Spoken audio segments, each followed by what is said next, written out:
Hello दोस्तों, नमस्कार। मैं भी एक आप सभी का एक बार फिर से बहुत बहुत स्वागत करता हूं आपके अपने इस स्वरूप परिवार में। तो साथियों, आज की सेशन में डिस्कस करेंगे आर्मी अग्निवीर नई भर्ती 2025 के लिए प्रीवियस ईयर का क्वेश्चन पेपर। तो साथी, जैसा कि कुछ ही घंटों बाद आप सभी लोग आर्मी अग्निवीर का फॉर्म भरना स्टार्ट करेंगे, जो कि साथी आज 12 मार्च से लेकर 10 अप्रैल तक ये फॉर्म भरे जाने वाले हैं।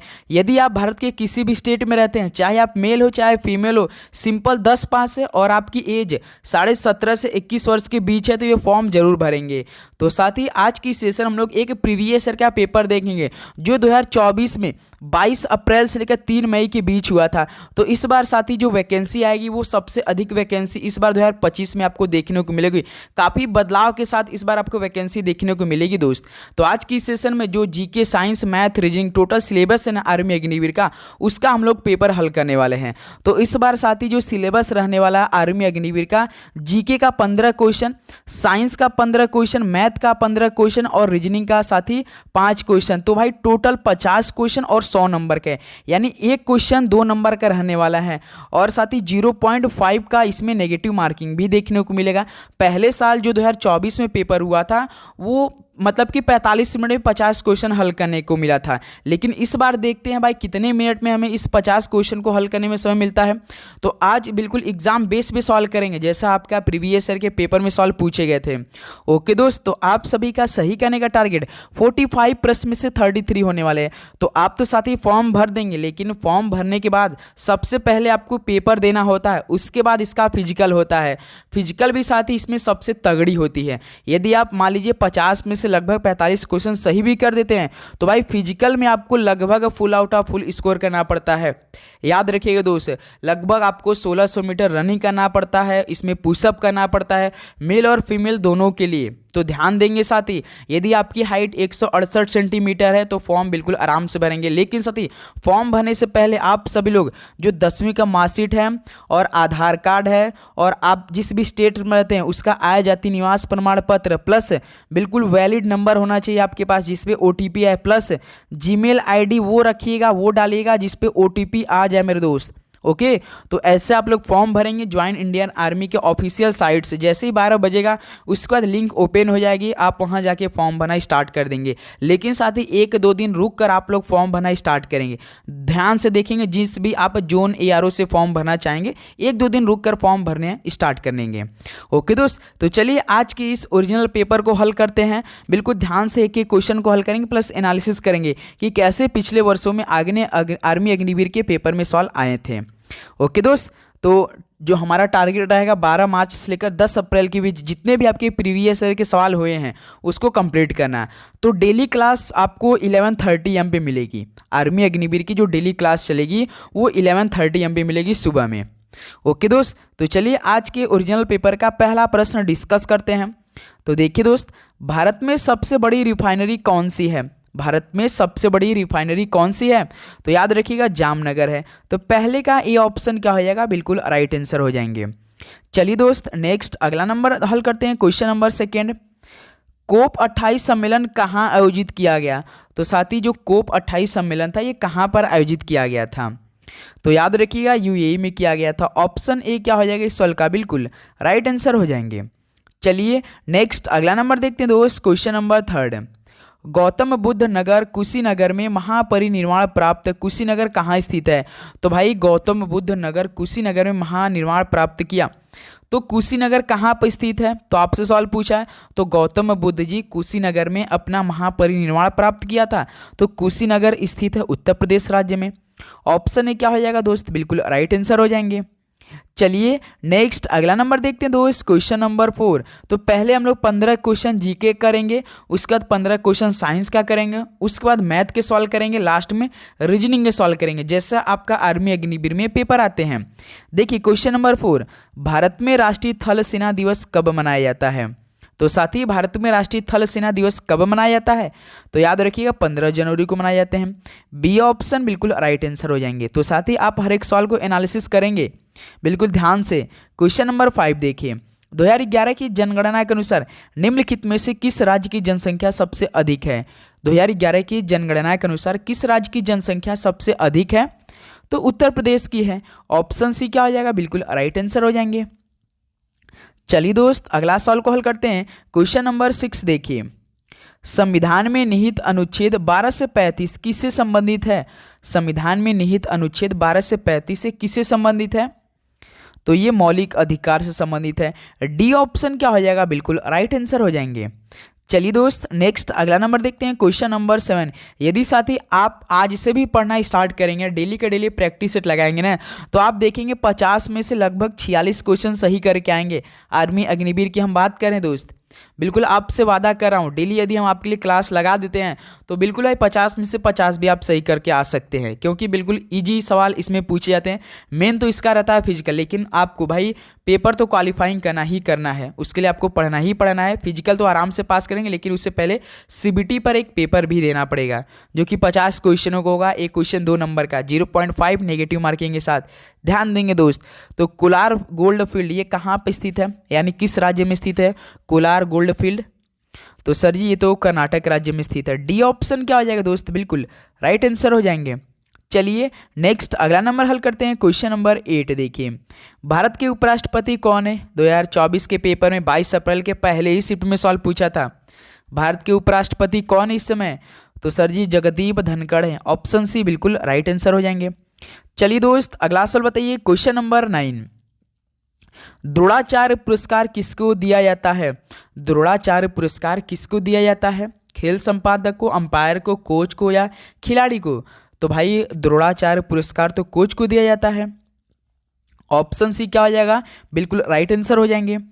चलिए दोस्त नेक्स्ट अगला नंबर हल करते हैं। क्वेश्चन नंबर 10, हिंदी भाषा के लिए साहित्य अकादमी पुरस्कार किसे दिया गया है? हिंदी भाषा के लिए साहित्य अकादमी पुरस्कार किसे दिया गया है? तो साथ ही 2024 में प्रदान किया गया था हिंदी भाषा के लिए साहित्य अकादमी पुरस्कार, जो कि संजीव जी को दिया गया था। ऑप्शन सी क्या हो जाएगा? बिल्कुल राइट आंसर हो जाएंगे। चलिए नेक्स्ट अगला नंबर हल करते हैं दोस्त। क्वेश्चन नंबर 11, 1947 में पहली बार तिरंगा कहाँ फहराया गया था? तो साथी 1947 में पहली बार तिरंगा कहाँ पर फहराया गया था? बताइए आप लोग। तो लाल किला दिल्ली में फहराया गया था। ऑप्शन सी बिल्कुल राइट आंसर हो जाएंगे। चलिए दोस्त नेक्स्ट अगला नंबर हल करते हैं। क्वेश्चन नंबर 12 देखिए, वर्तमान सहकारिता मंत्री कौन है? भाई इसमें आर्मी अग्निवीर में वर्तमान में कौन क्या है, 1 से 2 सवाल जरूर पूछता है, प्लस 28 राज्यों के मुख्यमंत्री के नाम भी पूछ देता है। तो ध्यान देंगे दोस्त, उप मुख्यमंत्री प्लस मुख्यमंत्री दोनों का नाम आपको मालूम होना चाहिए, हर एक स्टेट का, क्योंकि वर्तमान में कौन क्या लगभग 2 सवाल पूछते हैं। तो वर्तमान सहकारिता मंत्री कौन है? तो भाई अमित शाह। तो भाई होम मिनिस्टर, गृह मंत्री को भी सहकारिता मंत्री बोलते हैं। बी ऑप्शन क्या हो जाएगा? बिल्कुल राइट आंसर हो जाएंगे। चलिए दोस्त नेक्स्ट अगला नंबर देखते हैं। क्वेश्चन नंबर 13, रण उत्सव कहाँ मनाया जाने वाला उत्सव है? तो साथ ही इसके बाद आप सभी का नेवी एमआर का पेपर होता है। जब पिछली बार हमने नेवी एमआर की क्लास दी थी, तो भाई नेवी एमआर में लगभग 50 क्वेश्चन में से आप जानते हैं 35 क्वेश्चन डायरेक्ट क्लास से पूछे गए थे। आप पूछ लीजिएगा, जो भी स्टूडेंट हमारे साथ जुड़े थे उनसे आपको हम मुलाकात करवाएंगे। देखिएगा तो रण उत्सव कहाँ मनाया जाने वाला उत्सव है? तो सर जी गुजरात राज्य में। ऑप्शन ए क्या हो जाएगा? बिल्कुल राइट आंसर हो जाएंगे। चलिए दोस्त अगला सवाल हल करते हैं। क्वेश्चन नंबर 14, विश्व का सबसे लंबा लिखित संविधान किस देश का है? तो साथी विश्व का सबसे लंबा लिखित संविधान किस देश का है? तो ये अपने प्यारे भारत का है। डी ऑप्शन क्या हो जाएगा? बिल्कुल राइट आंसर हो जाएंगे। चलिए दोस्त नेक्स्ट अगला नंबर देखते हैं। क्वेश्चन नंबर 15, निम्नलिखित में से सबसे लंबा लिखित संविधान किस देश का है? भाई यही फिर से सवाल रिपीट हो गया, लेकिन इस बार देखिए ऑप्शन चेंज हुआ है। तो भारत ही है भाई। सबसे लंबा लिखित संविधान किस देश का है? तो भारत का ही है। बी ऑप्शन बिल्कुल राइट आंसर हो जाएंगे। चलिए दोस्त अगला सवाल को हल करते हैं। क्वेश्चन नंबर 16, अब देखिए यहाँ से 15 क्वेश्चन आपको साइंस की मिलेंगे, जो प्रीवियस ईयर के पेपर यानी 22 अप्रैल के पहले शिफ्ट में पूछे गए थे। तो देखिए कोशिका की खोज किसने की थी? तो साथी कोशिका की खोज किसने की थी? तो रॉबर्ट हुक ने किया था। ऑप्शन सी क्या हो जाएगा? बिल्कुल राइट आंसर हो जाएंगे। चलिए नेक्स्ट अगला नंबर हल करते हैं। क्वेश्चन नंबर 17 देखिए, गुर्दे की सबसे छोटी कार्यात्मक इकाई क्या है? गुर्दे की सबसे छोटी कार्यात्मक इकाई क्या होती है? तो नेफ्रॉन होती है। बी ऑप्शन बिल्कुल राइट आंसर हो जाएंगे, है ना दोस्त। चलिए नेक्स्ट अगला नंबर हल करिए। क्वेश्चन नंबर 18 देखिए, विटामिन सी का रासायनिक नाम क्या है? तो साथ ही उम्मीद करूंगा आपको हर एक प्रश्न बहुत अच्छी तरीके से समझ में आ रहे होंगे। तो साथ ही आप लोग चैनल पे नए तो सब्सक्राइब करके नोटिफिकेशन जरूर ऑन करेंगे, क्योंकि आज 12 मार्च से लेकर 10 अप्रैल तक जितने भी आपके प्रीवियस ईयर में पेपर कंप्लीट हुए हैं आर्मी अग्निवीर का, पूरा हम साथ ही हल कराने वाले हैं। उसके बाद अपना प्रैक्टिस सेट स्टार्ट करेंगे बिल्कुल चैप्टर वाइज, जैसे आपका जीके, साइंस है, मैथ और रीजनिंग, ये 4 सब्जेक्ट के साथ ही सवाल आपके पेपर में पूछे जाने वाले हैं। तो विटामिन सी का रासायनिक नाम क्या होता है? तो एस्कॉर्बिक अम्ल होता है। बी ऑप्शन बिल्कुल राइट आंसर हो जाएंगे। चलिए दोस्त अगला सवाल को देखते हैं। क्वेश्चन नंबर 19, निम्नलिखित में से किस रोग के बचाव के लिए डीपीटी टीका दिया जाता है? तो किस रोग के बचाव के लिए डीपीटी टीका दिया जाता है? तो ये डिप्थीरिया, पर्टूसिस एवं टेटनेस के लिए। तो डी ऑप्शन बिल्कुल राइट आंसर हो जाएंगे। तो ध्यान देंगे दोस्त, डी का मतलब होता है डिप्थीरिया होता है, पी का मतलब होता है पर्टूसिस होता है, टी का मतलब होता है टेटनेस होता है। तो डी ऑप्शन बिल्कुल राइट आंसर हो जाएंगे। चलिए दोस्त अगला सवाल को हल करते हैं। क्वेश्चन नंबर 20 देखिए, पत्तियों का हरा रंग निम्नलिखित में से किसकी उपस्थिति कारण होता है? तो साथ ही आप देखे होंगे पत्तियां बहुत हरी भरी होती है, लेकिन उसमें क्या प्रेजेंट रहता है, उसमें क्या उपस्थित रहता है कि वो ग्रीन कलर का रहता है? उसका कारण क्या होता है? शर्करा, नाइट्रोजन, क्लोरोफिल या ऑक्सीजन? तो किसके प्रेजेंट से पत्तियों का रंग हरा होता है? तो सर जी क्लोरोफिल के प्रेजेंट की वजह से। ऑप्शन सी क्या हो जाएगा आपका? बिल्कुल राइट आंसर हो जाएंगे। चलिए नेक्स्ट अगला सवाल हल करते हैं। क्वेश्चन नंबर 21, वेग की एसआई इकाई क्या होती है? बताइए दोस्त, वेग की एसआई इकाई क्या होती है? तो याद रखिए मीटर प्रति सेकेंड होती है। डी ऑप्शन क्या हो जाएगा दोस्त आपका? बिल्कुल राइट आंसर हो जाएंगे। चलिए नेक्स्ट अगला सवाल हल करते हैं दोस्त। क्वेश्चन नंबर 22, गति का कौन सा नियम बल को परिभाषित करता है? बताइए गति का कौन सा नियम बल को परिभाषित करता है? तो याद रखिए न्यूटन की गति का दूसरा नियम ये बल को परिभाषित करता है। ऑप्शन सी क्या हो जाएगा? बिल्कुल राइट आंसर हो जाएंगे। चलिए दोस्त अगला सवाल को हल करिए। क्वेश्चन नंबर 23 देखिए। तो साथ ही आपको इस समय पेपर का एनालिसिस करना है। आप प्रीवियस ईयर के कट ऑफ देखेंगे, आप देखेंगे तो भाई उस बार स्टूडेंट लगभग 35 प्रश्न सही करके आए थे, जिस भी एआरओ से फॉर्म भरे थे, अप्लाई किए थे। तो आपको भी साथ ही थोड़ा सा 1-2 दिन वेट करना है, उसके बाद आराम से फॉर्म भरना स्टार्ट करना है, क्योंकि मुश्किल से 1 दिन में आप फॉर्म को अप्लाई कर सकते हैं। इसमें कोई भी दिक्कत नहीं आती है। जो भी आपका डाउट हो तो वो कमेंट करके हमें बता दीजिएगा, हम साथ ही उसी में आपको हम रिप्लाई कर देंगे। ओके, देखिए 23 नंबर, वाहन की गति को मापने वाले मीटर को क्या कहा जाता है? वाहन की गति को मापने वाले मीटर को क्या कहा जाता है? तो भाई याद रखिएगा स्पीडोमीटर बोला जाता है। ऑप्शन ए बिल्कुल राइट आंसर हो जाएंगे। चलिए नेक्स्ट अगला नंबर देखते हैं। क्वेश्चन नंबर 24, ओम का नियम कहता है कि, बताइए ओम का नियम क्या कहता है? तो ओम का नियम कहता है विद्युत प्रवाह बराबर वोल्टेज अपान प्रतिरोध। विद्युत प्रवाह बराबर वोल्टेज अपान प्रतिरोध, यानी ऑप्शन ए क्या हो जाएगा दोस्त? बिल्कुल राइट आंसर हो जाएंगे। चलिए नेक्स्ट अगला नंबर देखते हैं। क्वेश्चन नंबर 25 है, मायोपिया को ठीक करने के लिए किस लेंस का उपयोग किया जाता है? भाई मायोपिया को ठीक करने के लिए किस लेंस का उपयोग किया जाता है? बताइए किस लेंस का, उत्तल या अवतल? तो भाई अवतल लेंस का उपयोग किया जाता है मायोपिया को ठीक करने के लिए। बी ऑप्शन क्या हो जाएगा? बिल्कुल राइट आंसर हो जाएंगे। चलिए दोस्त अगला सवाल को हल करिए। क्वेश्चन नंबर 26 देखिए, CaO का रासायनिक नाम क्या है? CaO का रासायनिक नाम, यानी Ca से कैल्शियम, O से ऑक्साइड, यानी कैल्शियम ऑक्साइड है। ऑप्शन सी बिल्कुल राइट आंसर हो जाएंगे। चलिए दोस्त अगला सवाल हल करते हैं। क्वेश्चन नंबर 27 देखिए, मेंडलीव की आवर्त सारणी किस पर आधारित है? मेंडलीव की आवर्त सारणी ये किस पर आधारित है? तो ये परमाणु द्रव्यमान पर आधारित है। बी ऑप्शन क्या हो जाएगा आपका? बिल्कुल राइट आंसर हो जाएंगे। चलिए नेक्स्ट अगला नंबर देखते हैं। क्वेश्चन नंबर 28, निम्नलिखित में से कौन सा पदार्थ ठोस है? तो इनमें से कौन सा पदार्थ बिल्कुल ठोस है? तो याद रखिएगा दोस्त लोहा है। तो बी ऑप्शन क्या हो जाएगा आपका? बिल्कुल राइट आंसर हो जाएंगे।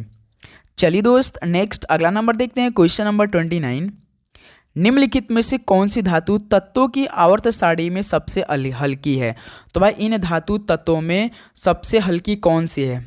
एल्युमिनियम है, लिथियम है, टाइटेनियम है या मैग्नीशियम है? तो आवर्त सारणी में जो सबसे हल्की इसमें से है वो साथी कौन सी है? लिथियम है। बी ऑप्शन क्या हो जाएगा? बिल्कुल राइट आंसर हो जाएंगे। चलिए नेक्स्ट अगला सवाल हल करते हैं। क्वेश्चन नंबर 30 देखिए, मानव मूत्र का पीएच लगभग कितना होता है। एक सवाल आपसे जरूर पूछता है साथी, पीएच से संबंधित है, किसी ना किसी का देकर आपको पीएच मान उसका पूछ देगा। तो मानव मूत्र का पीएच लगभग कितना होता है, तो भाई 6 होता है। ऑप्शन सी बिल्कुल राइट आंसर हो जाएंगे। ओके दोस्त, तो 15 क्वेश्चन जीके कंप्लीट हो चुका है, 15 क्वेश्चन साइंस का। तो 30 क्वेश्चन में से आपका कितना स्कोर बना ये बताइए। अब यहाँ से स्टार्ट करेंगे हम लोग मैथ के सवाल, जो आपकी प्रीवियस ईयर में डायरेक्ट पूछे गए थे। तो आप मैथ के सवाल जरूर देखेंगे, प्लस उसका एनालिसिस करेंगे। मैथ में यदि 15 क्वेश्चन आ गया, आप प्रैक्टिस लगातार करते हैं, यदि आपका बेसिक क्लियर है तो 15 में से 15 प्रश्न बिल्कुल आराम से करके आएंगे आप लोग। देखिए क्वेश्चन नंबर 31, एक आयतन का क्षेत्रफल 84 वर्ग सेंटीमीटर है और इसकी लंबाई 12 सेंटीमीटर, इसकी चौड़ाई ज्ञात कीजिए। चलिए दोस्त फटाफट इस प्रश्न का हल करेंगे।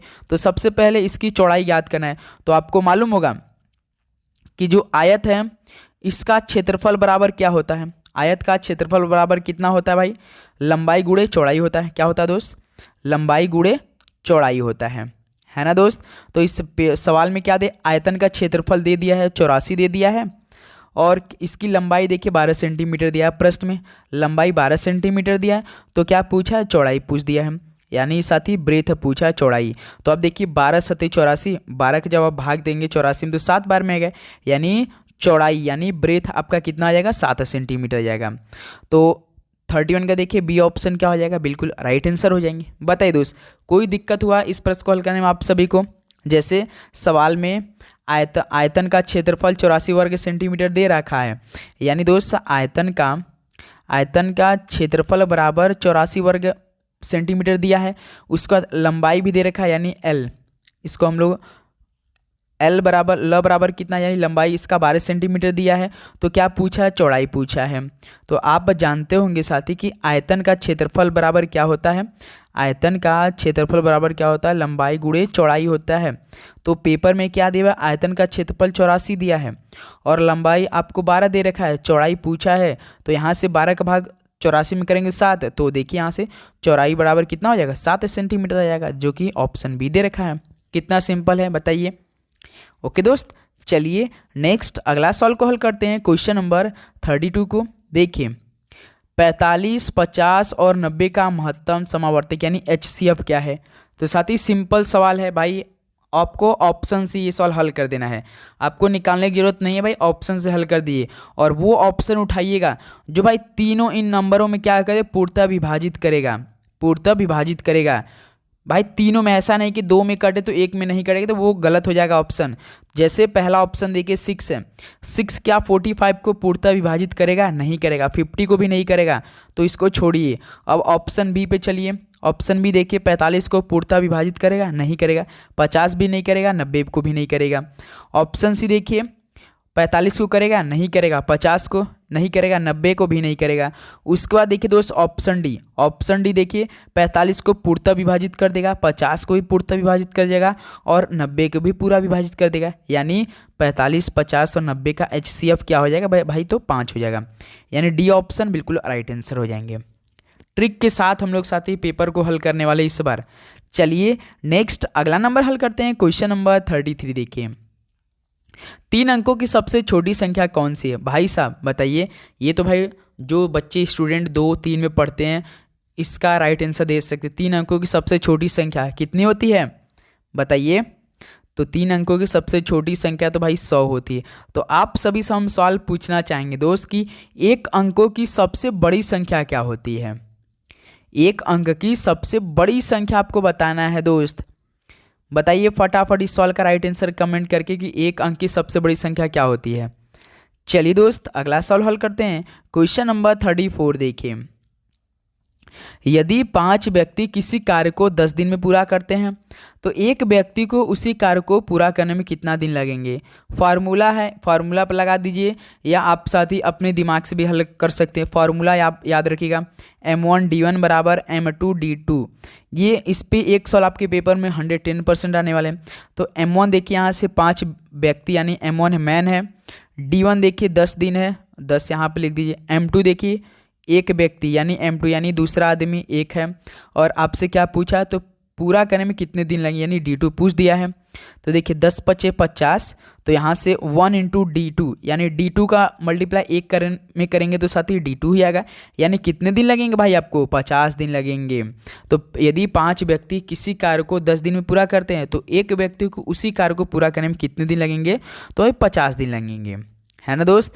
तो बी ऑप्शन क्या हो जाएगा? बिल्कुल राइट आंसर हो जाएगा। यानी जब 5 व्यक्ति थे तो वो 10 दिन में पूरा कर रहे थे, तो वही एक व्यक्ति आ जाएगा तो भाई क्या हो जाएगा? उसका दुगना जस्ट हो जाएगा कि नहीं? तो 10 पचे 50 हो जाएगा। यहाँ से बी ऑप्शन क्या हो जाएगा आपका? बिल्कुल राइट आंसर हो जाएंगे। चलिए दोस्त नेक्स्ट अगला सवाल हल करते हैं। क्वेश्चन नंबर 35 देखिए। यदि 70 लीटर मिश्रण में 30% पानी है तो इसमें दूध की मात्रा कितनी है? 70 लीटर मिश्रण है जिसमें साथ ही 30% पानी है, यानी 30% पानी है तो दूध कितना बचेगा? 70% बचेगा। बताइए दोस्त, यदि आप ही दिमाग लगाइए, कोई यदि 70 लीटर मिश्रण में 30% पानी है तो भाई 30% पानी है तो कोई भी चीज़ रहता है तो 100% मिलाया जाता है कि नहीं? उसमें क्या 90% या 80% मिलाया जाता है? नहीं ना साथी। तो कोई 70 लीटर मिश्रण है, इसमें 30% पानी है ना दोस्त? 30% पानी है तो दूध आपसे पूछा है तो दूध की प्रतिशत इसमें कितनी होगी? तो 70 तो प्रतिशत होगी इसमें। तो भाई यही आपसे दूध पूछा है तो 70 का 70% निकाल दीजिए, बटे में 100 कर दीजिए, 1 जीरो यहाँ से 1 जीरो यहाँ से 1 जीरो यहाँ से, यानी 49 लीटर हो जाएगा। यानी ऑप्शन देखिए बी हो जाएगा, बिल्कुल राइट आंसर हो जाएंगे। ये 70 का जो साथी 70% बचा ना दूध का मात्रा, इस 70 लीटर से आप लोग परसेंटेज निकालेंगे, 30% आप भूल जाएंगे। ओके, तो बी ऑप्शन क्या हो जाएगा? यहाँ से बिल्कुल राइट आंसर हो जाएंगे। कोई दिक्कत साथी इस प्रश्न को हल करने में जरूर बताएंगे। प्लस एनालिसिस भी आपको करना है कि आर्मी अग्निवीर के पहले मतलब प्रीवियस ईयर के पेपर में कैसे सवाल आते थे, हमें कैसे लेवल के सवाल पढ़ना है। चलिए दोस्त नेक्स्ट अगला सवाल हल करते हैं। क्वेश्चन नंबर 36 देखिए। कौन सी संख्या 10 से विभाज्य है? तो ऑप्शन देखिए कि कौन सी संख्या 10 से विभाज्य है। तो भाई 75 है, नहीं, जो कि पॉइंट में आ जाएगा, 7.5 आ जाएगा। 99 भी नहीं होगा भाई। तो ये है दोस्त 10 से विभाजित जो कि 110। देखिए सी ऑप्शन बिल्कुल राइट आंसर। क्या 10 से विभाजित हो जाएगा 110? बिल्कुल हो जाएगा, आराम से हो जाएगा। 11 बार में 11 धाम 110 होता है। तो 36 का सी ऑप्शन क्या हो जाएगा? बिल्कुल राइट आंसर हो जाएंगे। चलिए दोस्त अगला सवाल हल करते हैं। क्वेश्चन नंबर 37 देखिए। 27/21 को सरलतम भिन्न के रूप में हल करने पर क्या प्राप्त होगा? तो साथी 27/21 को आपको बिल्कुल सरल रूप में हल करना है। तो सरल रूप में हल करने का तरीका ऑप्शन भी देख लीजिए, बटे में दिया है, यानी वो आपको नंबर लेना है कि जो ऊपर और नीचे यानी न्यूमरेटर और डिनोमिनेटर के दोनों को सेम नंबर में काटे। जैसे देखिए 3 9 27 9 बार में और नीचे 3 7 21, यानी 27/21 को हल करने पर सरलतम रूप में तो 9/7 प्राप्त हुआ। तो 3 से हमने 27 में काटा तो 9 बार में आया, और 3 का भाग हमने 21 में दिया तो 7 यानी 9/7 देखिए बी ऑप्शन दिया है। तो 37 का यहाँ से बी ऑप्शन आपका क्या हो जाएगा? बिल्कुल राइट आंसर हो जाएंगे। चलिए दोस्त अगला सवाल देखते हैं। Question number 38। वह संख्या क्या है जिसे 3 गुना करने तथा फिर 1 से बढ़ाने पर वह 10 के बराबर हो जाती है? ये फिर से ऑप्शन पे आपको जाने की जरूरत है। वह संख्या क्या है जिसे 3 गुना करने तथा फिर 1 से बढ़ने पर वह 10 के बराबर हो जाती है? ऑप्शन ए देखिए, यदि आप लोग 3 का 3 गुना करेंगे तो कितना होगा? 9 होगा। 9 में फिर 1 जोड़ दीजिए तो कितना हो जाएगा? 10। तो भाई पहला ही ऑप्शन तो होगा। क्या 9 को यदि आप लोग 3 गुना करेंगे तो 27 हो जाएगा? भाई हमें 10 ही से मतलब रखना है, 10 के बराबर होना चाहिए। तो 27 कोई मतलब नहीं। फिर 11 का 3 गुना करेंगे तो 33 हो जाएगा, जो कि कोई मतलब नहीं निकल रहा है। 27 × 81 होता है, जो कि कोई मतलब नहीं है।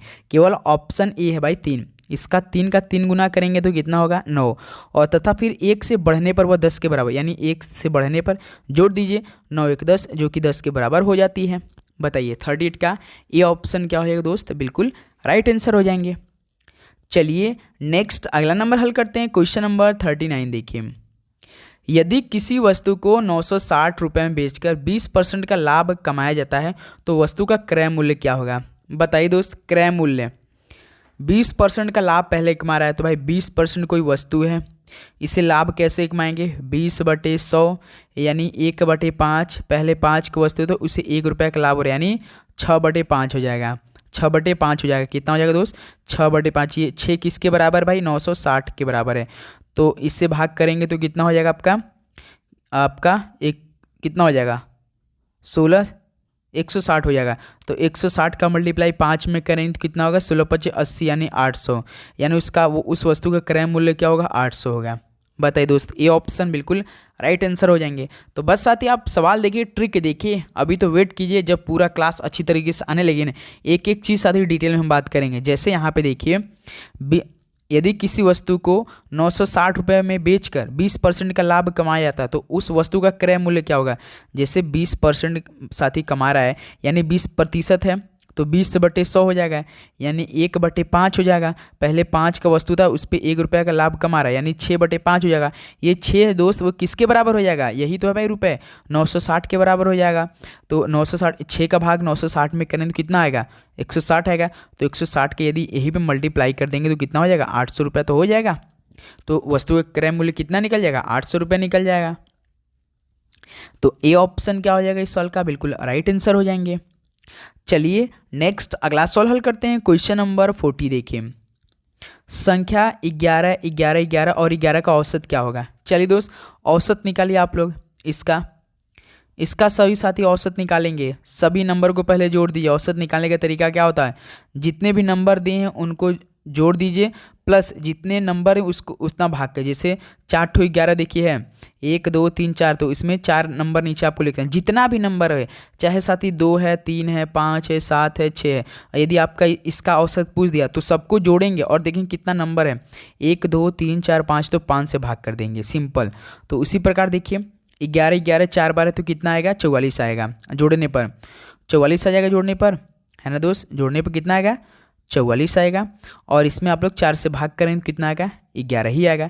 यानी संख्या 11 11 11 और 11 का औसत कितना होगा भाई, 11 ही होगा। ऑप्शन सी बिल्कुल राइट आंसर। चलिए आप सभी से एक सवाल हम पूछना चाहेंगे, बताइए कि 20 20 20 20 इसका औसत कितना होगा। बताइए आप लोग कमेंट करके राइट आंसर दीजिए कि 20 20 20 20 4 ठो 20 है, इसका औसत आपको बताना है। चलिए दोस्त नेक्स्ट अगला सवाल हल करते हैं। क्वेश्चन नंबर 41 देखिए, 5% वार्षिक ब्याज दर पर 3 वर्ष के लिए 2500 रुपये का साधारण ब्याज क्या है। 2500 रुपये पर साधारण ब्याज, साधारण यानी सिंपल इंटरेस्ट का फॉर्मूला क्या होता है, सिंपल इंटरेस्ट का फॉर्मूला क्या होता है, P/R/T/100, यही फार्मूला होता है। प्रिंसिपल हमेशा सबसे अधिक नंबरों में होता है, जो रेट होता है वो हमेशा परसेंटेज में होता है। टाइम साथी कभी 3 महीना दे देगा, कभी 3 वर्ष दे देगा, कभी 6 महीना दे देगा, कभी 1 साल दे देगा, ऐसे करके टाइम देता है। तो प्रिंसिपल सबसे अधिक तो 2500 रुपये है, तो 2500 लिख दीजिए। उसका रेट हमेशा परसेंटेज में रहता है, तो देखिए यहाँ 5% है तो 5% लिख दीजिए। टाइम देखिए 3 वर्ष तो 3 वर्ष लिख दीजिए, बटे में 100। बस इसको हल कर दीजिए, 2 0 2 0 से चला जाएगा, 25 पंजे 125, 125 दिया कितना होता है, 375 होता है। कितना होता है दोस्त, 375 होता है। यानी ऑप्शन देखिए सी हो जाएगा। यानी 5% वार्षिक ब्याज दर पर 3 वर्ष के लिए जो 2500 रुपये पर साधारण ब्याज निकला है वो 375 रुपया निकाला है। यानी सी ऑप्शन इस वाले क्या हो जाएगा, बिल्कुल राइट आंसर हो जाएंगे, है ना दोस्त। कोई दिक्कत बिल्कुल नहीं। चलिए दोस्त नेक्स्ट अगला प्रश्न हल करते हैं। क्वेश्चन नंबर 42 देखिए, 22 - 20 भाग 4 गुणा 7 + 3 व्यंजक पर बॉडमस नियम लागू करने पर परिणामी क्या होगा। चलिए बॉडमस आपको नियम लगाना है। जैसे क्या दिया है समीकरण, 22 - 20 भागे 4, उसके बाद मल्टीप्लाई 7 + 3, इस पे आपको बॉडमस के नियम लगाना है। बॉडमस के नियम सबसे पहले ब्रैकेट है नहीं, ऑफ है नहीं, तो डिवाइड पे चलते डायरेक्ट। तो देखिए 22 माइनस यहाँ 4 का भाग आप लोग 20 में करेंगे, 4 का भाग 20 में करेंगे तो कितना आएगा, 5 आएगा। फिर इधर देखिए मल्टीप्लाई 7 है + 3 है। उसके बाद डिवाइड का काम खत्म हो चुका है, अब मल्टीप्लाई के बारी आएगा। 22 - 5 = 35, यहाँ पे जब हमने मल्टीप्लाई किया 5 से 7 में तो 35 आए, यहाँ आपका +3 है। उसके बाद डिवाइड काम हो गया, मल्टीप्लाई काम होगा। उसके बाद बॉडमस के नियम में क्या आता है भाई, एडिशन आता है। तो यहाँ पे देखिए +3 है और यहाँ पे +22 है। ऐसा नहीं कि डायरेक्ट किसी में से घटा देंगे तो गलत हो जाएगा। तो यहाँ पर देखिए कोई भी नंबर के पहले साथी साइन नहीं रहता है तो समझिए वो प्लस वहाँ पे दर्शाता है, पहले से छुपा रुस्तम रहता है। तो देखिए +22 ये +3 कितने हो जाएंगे, 25 हो जाएगा। 25 में से आपको -35 घटाना है। तो भाई 25 छोटा है, 35 बढ़ा, यानी घटेगा तो बिल्कुल सेम 35 में से ही 25 घटाएंगे, लेकिन आपको साइन लगाना पड़ेगा माइनस का, तो -10 आएगा, यानी ऑप्शन देखिए बी हो रहा है। तो 42 का बी ऑप्शन यहाँ से बिल्कुल राइट आंसर हो जाएंगे। चलिए दोस्त अगला सवाल हल करते हैं। क्वेश्चन नंबर 43 देखिए, 2500 रुपये का 10% क्या होगा? बिल्कुल आसान प्रश्न। 2500 रुपये का मतलब क्या होता है? गुणा होता है, हमेशा याद रखिए का मतलब होता है गुणा। 10% दिया तो 10% परसेंटेज को हटाने के लिए 100 से भाग कर दिया जाता है। परसेंटेज का मतलब 1/100 होता है, तो 1010 यहाँ से 1010 यहाँ से, यानी भाई 2500 रुपये का 10% 250 रुपये लगेगा। 250 रुपये लीजिएगा, यदि आप 2500 रुपये किसी को दे रहे हैं 10% उस पर आप ले रहे हैं तो आपका 250 रुपये बनेगा। तो 43 का यहाँ से सी ऑप्शन क्या हो जाएगा? बिल्कुल राइट आंसर हो जाएंगे। चलिए दोस्त नेक्स्ट अगला सवाल हल करते हैं। क्वेश्चन नंबर 44 देखिए, रीजनिंग के सवाल को हल करिए। निम्नलिखित श्रृंखला में कौन सी संख्या प्रश्न चिन्ह को प्रतिस्थापित करेगी? जैसे 7 है, 21 है, 35 है, उसका प्रश्नवाचक का चिन्ह है 63 है। बताइए दोस्त। चलिए इस प्रश्न को आप सभी हल करेंगे कि 7, 21, 35 प्रश्नवाचक चिन्ह और 63 है। भाई देखिए ये पेपर हम ओरिजिनल पेपर के सवालों को हल करें, ऐसा नहीं है कि हम ये प्रैक्टिस सेट के सवाल हल करें। नहीं साथी, जो 22 अप्रैल को पहला शिफ्ट का यदि आप पेपर डाउनलोड करेंगे ना तो देखेंगे बिल्कुल यही सब सवाल आपको मिलेंगे। तो देखिए 7 से 21, 21 से 35, भाई सीरीज बढ़ रही। 7 में पहले +14 को ऐड किया तो 21 बन गया, फिर 21 में साथ फिर 14 को जोड़ा तो 35 बन गया। उसी प्रकार 35 में यदि 14 को जोड़ेंगे तो 49 बन जाएगा। 49 में फिर 14 को जोड़िए, देखिए आपका 63 आ जाएगा। यानी इस सीरीज में भाई 14, 14, 14 को ऐड किया, यानी इस प्रश्नवाचक चिन्ह की जगह पे 49 आ रहा है। तो 44 का देखिए डी ऑप्शन हो जाएगा। कितना इजी सवाल था। चलिए दोस्त आज ओरिजिनल पेपर का लास्ट क्वेश्चन को हल करते हैं। 45 नंबर, निम्नलिखित श्रृंखला में अगला अक्षर क्या होगा? Z X U Q, Z X U और Q, यहाँ पे आपका प्रश्नवाचक का चिन्ह है। तो बताइए इस प्रश्नवाचक का चिन्ह की जगह क्या आंसर आएगा? अगर इस तरह का सवाल आपके पेपर में आ गया तो सबसे पहले आप लोग उन अक्षरों का नंबरिंग कर दीजिए। सबसे आसान तरीका है, बिल्कुल आसान में आप कर सकते हैं। जैसे Z 26 नंबर का होता है, A से Z तक आपको हर एक अक्षर का नंबर मालूम होना चाहिए। आप किसी भी एग्जाम की तैयारी कर रहे हो तो भाई कोडिंग डिकोडिंग में A से Z तक सभी अल्फ़ाबेटों का अक्षर तो मालूम होना चाहिए कि कौन सा अक्षर किस नंबर पर आता है। Z 26 number, X 24 number, U 21 number, Q 17 number पे। अब देख लीजिए 26 से 24 यानी -2 किया है, 24 से 21 -3 किया है, 21 से 17 -4 किया, यानी देखिए पहले -2 उसके बाद -3 इसके बाद -4। तो उसी प्रकार इस बार हम लोग -5 करेंगे तो 17 से 5 घटाएंगे तो 12। 12 पे कौन अक्षर आता है? L आता है। तो इस फिल इन द ब्लैंक्स इस प्रश्नवाचक के चिन्ह की जगह पे L आएगा, जो कि ऑप्शन सी है। तो कितना इजी सवाल बना है। तो बताइए दोस्त कि आज आप सभी का कितना स्कोर है आज की सेशन से? सभी साथी बताएंगे, बिल्कुल फटाफट बताएंगे कि आप सभी का इन 45 क्वेश्चनों में से कितना स्कोर है बिल्कुल ओरिजिनल पेपर का। यदि आपको ऐसा पेपर मिल जाए तो आप सभी कितना स्कोर करेंगे बताइए दोस्त। तो आज से आप सभी लोग फॉर्म अप्लाई कर देंगे। तो इसी फॉर्म में साथ ही हम लोग पूरा प्रीवियस ईयर के सवालों को हल कर लेना है, टारगेट रही है। तो आप सभी से रिक्वेस्ट है चैनल पे नहीं तो सब्सक्राइब करके नोटिफिकेशन जरूर ऑन करेंगे। ओके दोस्त, तो चलिए इस सेशन को यहीं पे समाप्त करते हैं। मिलते हैं नेक्स्ट सेशन में। सभी को जय हिंद, वंदे मातरम। पढ़ाई करते रहिए। All the very best. धन्यवाद।